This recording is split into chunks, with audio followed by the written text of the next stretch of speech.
Welcome to the Tech Egg. Don't get scrambled. Enjoy the video. You have WSL2 and a distro ready. Now act. First, verify WSL version and update the distro with sudo apt update and sudo apt upgrade. Install Windows Terminal via store or widget, then pick a shell.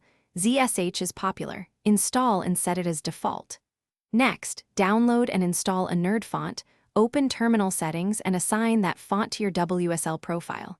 Once done, launch the shell so you see the patched glyphs. This avoids icon and prompt issues later.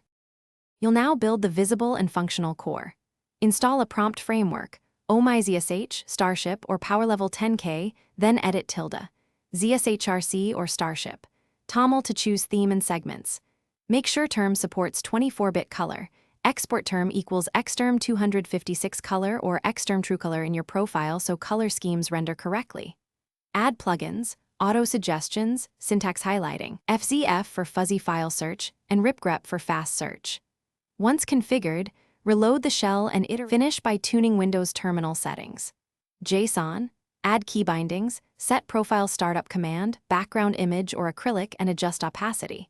Then sync your dot files to a repo or use GNU-sto so configs move with you.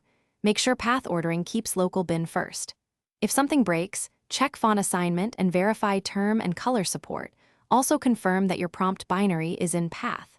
If issues persist, restart Windows Terminal. Run WSL shutdown, then relaunch the distro to clear stale state.